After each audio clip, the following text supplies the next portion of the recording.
Not every corner of Washington state lives up to the dreamy picture the brochures paint. Some towns turn the promise of evergreen living into something closer to evergreen regret. Welcome to the 10 towns in Washington you should avoid moving to, a countdown exposing the harsh realities behind the glossy postcards. Sure, Washington is home to breathtaking mountains, a booming housing market, and plenty of places ranked among the best to live in the U.S. But scattered across this landscape are cities where crime, shaky economies, and questionable housing values make daily life feel less like the Pacific Northwest dream and more like a constant uphill climb. This isn't your usual travel guide. Think of it as a reality check for anyone considering a move to Washington, studying its towns and cities, or just curious about where not to live if you want to keep both your patience and your bank account intact. Stick around, hit that like button, and subscribe, because you won't want to miss which town lands at number 1. Number 10. Toppenish. Toppenish is proof that not every small town vibe is worth romanticizing. On the surface, it's quaint, home to around 9,000 people, dotted with museums, murals, and rooted in agriculture that helps feed much of the state. Sounds charming, right? But peel back the postcard image and you'll find numbers that tell a far grimmer story. Let's talk crime. Toppenish boasts a violent crime rate of about 613 per 100,000 residents, well above the national average. And property crime? High, would be the polite way to put it. Cars, bikes, even the lawn chair on your porch, nothing feels safe here. In a town this small, every incident feels personal, and more often than not, it is. The economy doesn't paint a prettier picture. Median incomes lag behind the state average, and poverty rates are uncomfortably high. With an economy heavily tied to agriculture, opportunities are limited. Unless you plan to work in the fields or own the land, the chances of climbing the economic ladder are slim. Public services are stretched thin. Jobs are few. Hope depends entirely on who you ask. Schools struggle, too, facing the same rural challenges seen in many small towns: underfunding, fewer resources, and students often splitting their time between homework and helping their families make ends meet. That's hardly a recipe for long-term community success. Now, sure, the murals are beautiful. Toppenish is known as the City of Murals for a reason. But let's be honest, murals don't pay bills, fix infrastructure, or lower crime rates. They just cover up the cracks while bigger problems continue to grow. So, is Toppenish the absolute worst city in Washington? No, it didn't even make the top 5. But does it deserve a spot on this list? Without a doubt. High crime, low income, limited opportunities, the trifecta nobody wants when choosing a new hometown. Would you take the gamble on small-town charm if it comes with major headaches? Or is Toppenish a hard pass? Number 9. Federal Way. With a name like Federal Way, you'd expect polished government buildings, well-maintained streets, and maybe a patriotic monument or two.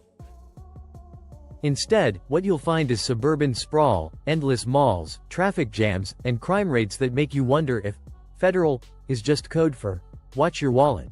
Here's the breakdown. Federal Way's violent crime rate sits at about 643 per 100,000 residents. Not National Guard level bad, but certainly not the kind of statistic that makes families feel at ease. Add in a relatively high property crime rate. Translation: don't even think about leaving your car unlocked, and theft here starts to feel less like an exception and more like a neighborhood pastime. Economically, the city is a mixed bag. One neighborhood boasts Teslas and manicured lawns, while just a few blocks away families are stretching every dollar to make ends meet. That kind of contrast doesn't just look bad, it breeds tension you can feel when you walk the streets. Schools? That depends entirely on your zip code. Some perform decently, while others struggle with overcrowding, underfunding, and poor performance. If you've got kids, your address here could mean the difference between college prep and barely scraping by. And then, of course, there's the traffic. Sitting between Seattle and Tacoma, Federal Way is essentially one giant commuter funnel. Add in delivery trucks, local congestion, and lost drivers circling for Costco, and you've got gridlock that's only gotten worse with growth. Law enforcement struggles, too. Crime refuses to simmer down, and with a population that's ballooned in recent years, police are spread thin. It's hardly the type of environment where residents feel fully secure. Now, to be fair, Federal Way isn't entirely bleak. The city has parks, decent shopping, and a few neighborhoods where life is comfortable. But when a city's reputation can be summed up as, "depends on where you live," you know it won't be topping any best places to live lists. So, what's your call? Would you trade peace of mind for convenience and location? Or keep driving south until you find somewhere safer? Number 8. Vancouver. No, not the one with hockey and maple syrup. This is Vancouver, Washington, Portland's smaller sibling just across the Columbia River. On paper, it sounds ideal. Live in Washington, skip the state income tax, and hop across the bridge to Portland for work and fun. But like most things that sound too good to be true, there's some fine print, and Vancouver makes you feel every word of it. First up, crime. Vancouver's violent crime rate hovers around 650 per 100,000 residents, which is enough to make eyebrows rise. Add in elevated property crime, and suddenly your Amazon packages, bicycles, and even your porch furniture are all fair game. Elevated doesn't mean improved here. It just means your chances of becoming a victim are higher than your odds of catching a rare sunny weekend. Economically, the city is a mixed experience. Median incomes are decent, but housing costs are climbing faster than a sourdough starter in lockdown. Vancouver was once considered the affordable alternative to Portland, but that affordability is quickly becoming a myth. Education is one of Vancouver's better features. Schools here perform relatively well. But the city is growing rapidly, and classrooms are starting to feel the squeeze. More kids, more pressure, and fewer resources to go around.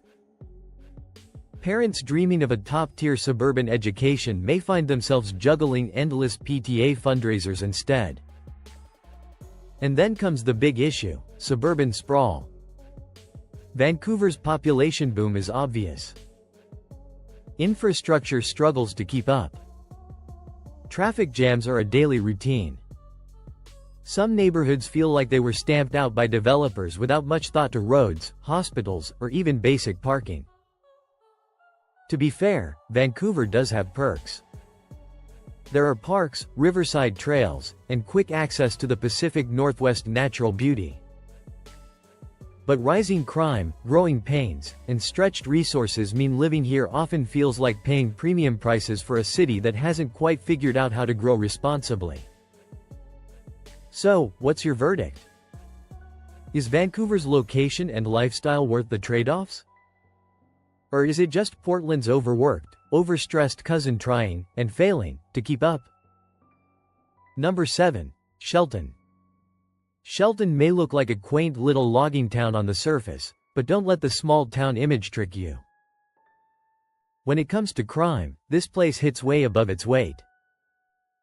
With a violent crime rate sitting around 708 incidents per 100,000 residents, Shelton leaves you wondering how a community of barely 10,500 people can pull off crime numbers that rival mid-sized cities. It's almost impressive, if only it weren't so unsettling. Now, property crime here isn't quite as chaotic as in some of Washington's larger cities, but don't breathe easy just yet. Lower simply means you might hold onto your catalytic converter for an extra few weeks before someone decides it's theirs. And because the town is so small, every crime feels magnified.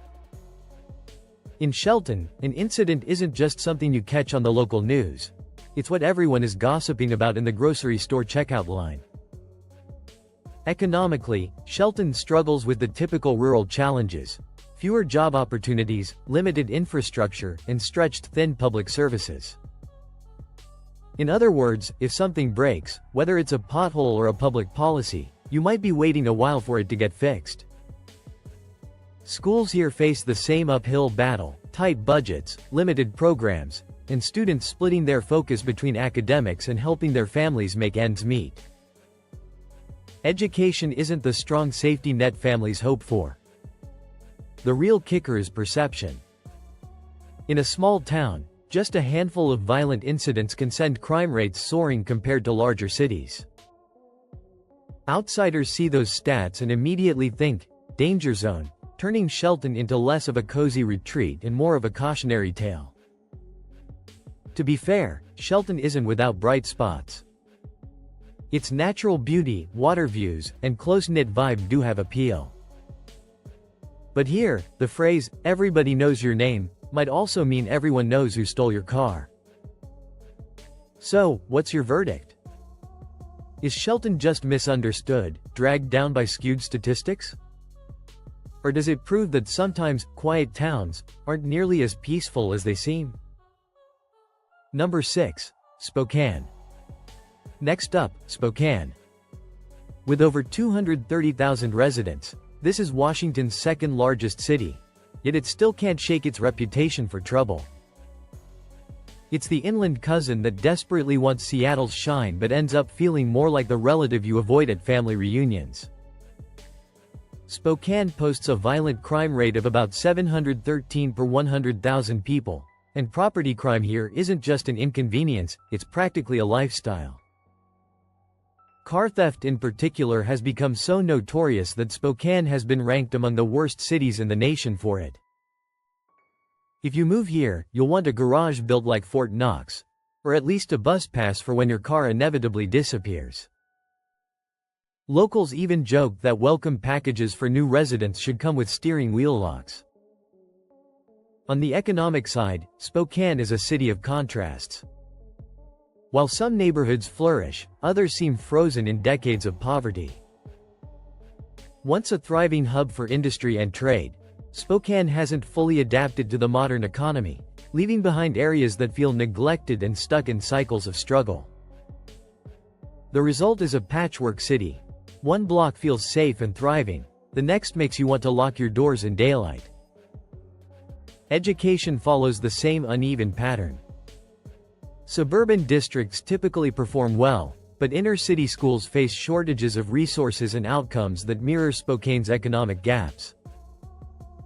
Parents who want stability often find themselves moving a few zip codes over just to secure decent schooling for their kids. Infrastructure isn't much better. Unlike Seattle or Tacoma, Spokane lacks a robust public transit system, meaning most people are stuck driving. And if your car gets stolen, which, again, is a real possibility, you're left scrambling for a backup plan. That said, Spokane does have its perks. Beautiful parks, a developing food scene, and endless outdoor activities draw plenty of visitors. But stacked against the reality of crime, struggling neighborhoods, and weak infrastructure, the city feels like it hasn't quite figured out who it wants to be. So, would you take the gamble on Spokane's big city with a small town heart? Or do these problems make it clear the hype doesn't match reality? Number 5. Seattle. Seattle, the Emerald City. Land of Starbucks, tech empires, and more overpriced lattes than most people's wallets can handle. From the outside, it glitters with skyline views, thriving businesses, and neighborhoods that could star on HGTV. But pull back the curtain, and you'll see why Seattle is far from paradise. The city reports a violent crime rate of around 777 per 100,000 residents, a figure that's enough to make even coffee drinkers jittery. Property crime here is also a constant headache. Car break-ins, bike theft, porch piracy, you name it, Seattle has perfected it. If you're moving here, budget for cameras, locks, and maybe even a guard dog for your Amazon packages. Seattle's economy is a tale of extremes. On one side are the six-figure tech workers living in high-rise luxury. On the other, a growing homeless population camps in tents just blocks away. The income gap is staggering, Grand Canyon-wide, and paired with sky-high housing costs, Seattle feels more like an overpriced subscription service you can't cancel. Education? Like everything else in Seattle, it depends where you land. Suburbs often boast excellent schools, but inside the city, quality varies dramatically. Many families opt for private schools or move east to Bellevue or Redmond to escape the uncertainty. And let's not forget the daily grind, gridlocked traffic, safety concerns in certain neighborhoods, and a constant clash between wealth and poverty. For all its progressive reputation, Seattle still struggles with basics like affordable housing and keeping streets safe. Still, Seattle isn't without allure. It's a cultural hub with world-class food, art, music, and unparalleled access to natural beauty. But every perk comes with a price, sometimes literally, sometimes figuratively. It's a city of contradictions, where luxury condos rise above tent encampments, and where opportunity is shadowed by inequality. So, is Seattle worth the chaos? Or has the Emerald City lost its shine for good? Number 4. Tukwila. Welcome to Tukwila, whose name charmingly translates to land where the hazelnuts grow. Sounds idyllic, right? The reality, though, is much less peaceful. Here, it's not hazelnuts that thrive, it's crime statistics. With a violent crime rate of roughly 840 per 100,000 people and one of the highest property crime rates in all of Washington, Tukwila has practically turned "watch your back" into a way of life. Theft isn't just a risk, it's a routine. Cars vanish from lots, packages disappear from porches, and retail theft is so common that some stores treat shoplifters like regulars. At this point, you almost wonder if the city's motto should be, "Don't leave it unattended." Financially, Tukwila looks stable on paper, with a median household income near $76,000.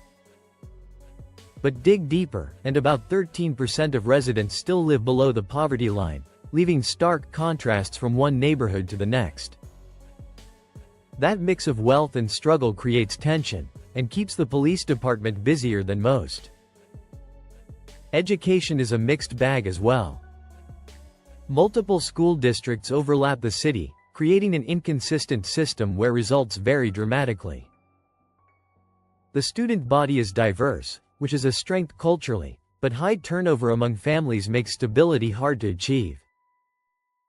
Parents hoping for reliability often find themselves school shopping year after year. Geography doesn't help, either. Situated between major highways and commercial zones, Tukwila is a magnet for constant commuter traffic and transient crowds. With that non-stop movement comes chaos, accidents, theft, and a lack of community cohesion. It's hard to feel at home when half the cars on your street don't actually live there. Now, Tukwila does have its perks. Close proximity to Seattle, massive shopping centers, and excellent access to transportation are undeniable draws. But convenience comes at a cost, and here, that cost is often your car stereo, or the car itself. So, what do you think? Is Tukwila a city with untapped potential waiting to turn things around, or is it doomed to remain Washington's poster child for property crime? Number 3. Lakewood.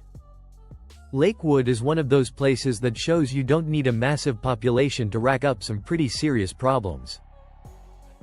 With just over 63,000 residents, it tries to walk the line between suburban calm and urban energy.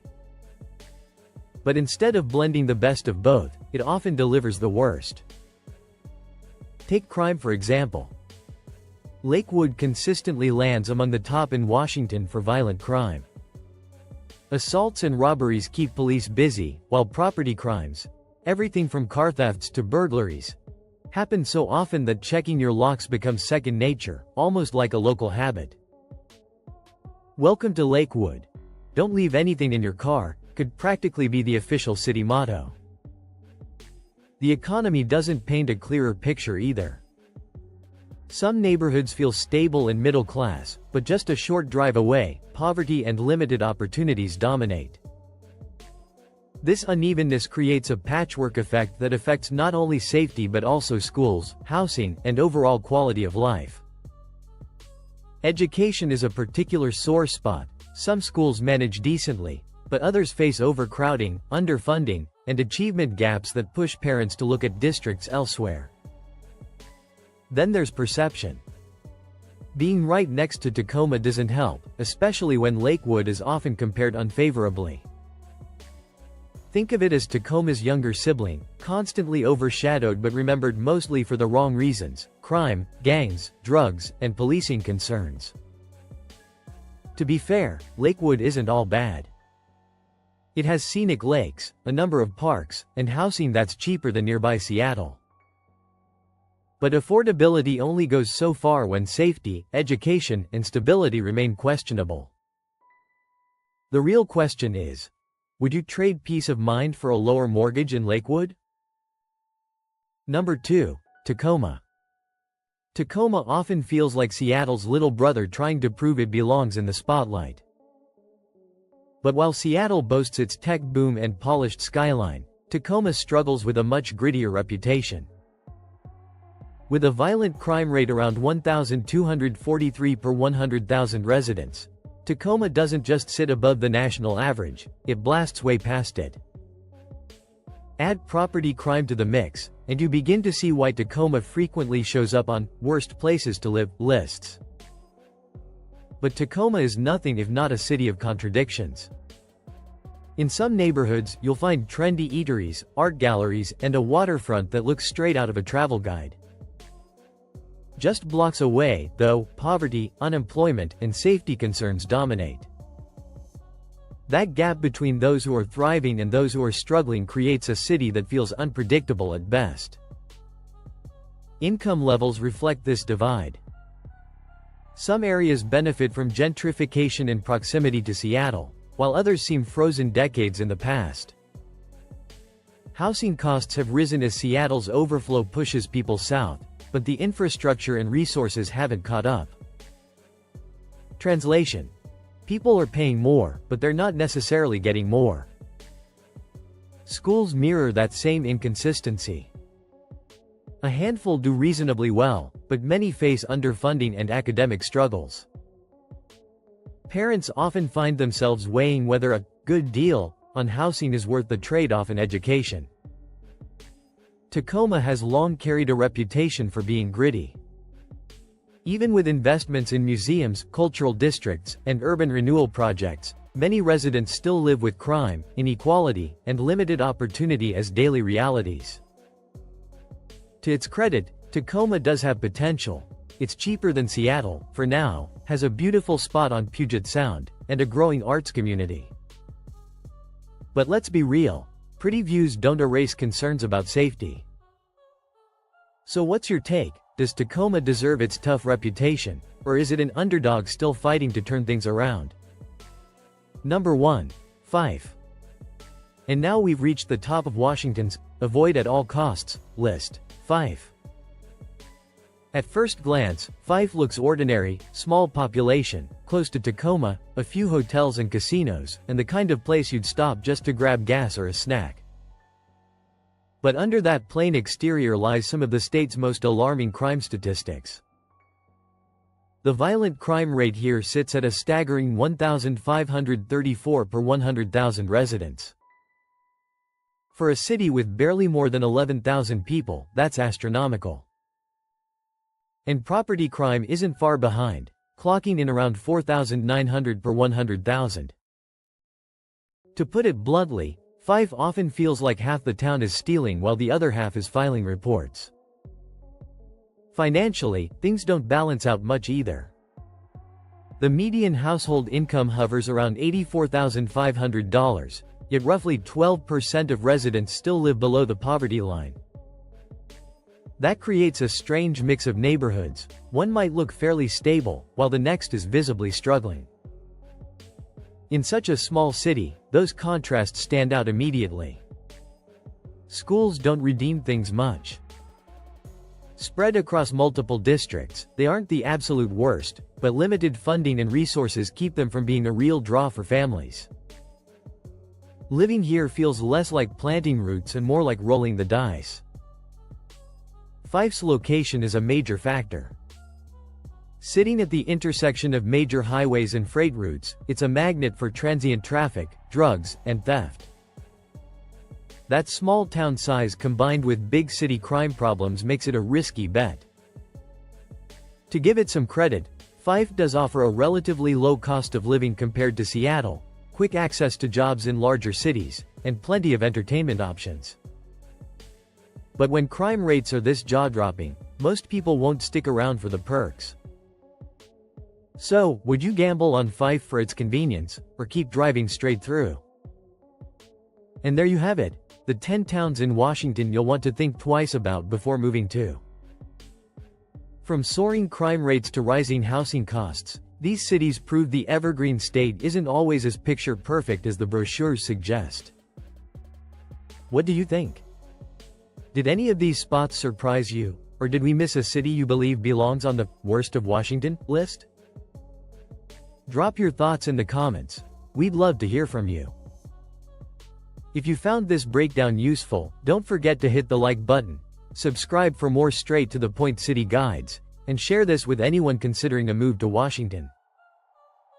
Trust me, they'll thank you later. Until next time, travel smart, choose wisely, and I'll see you in the next countdown.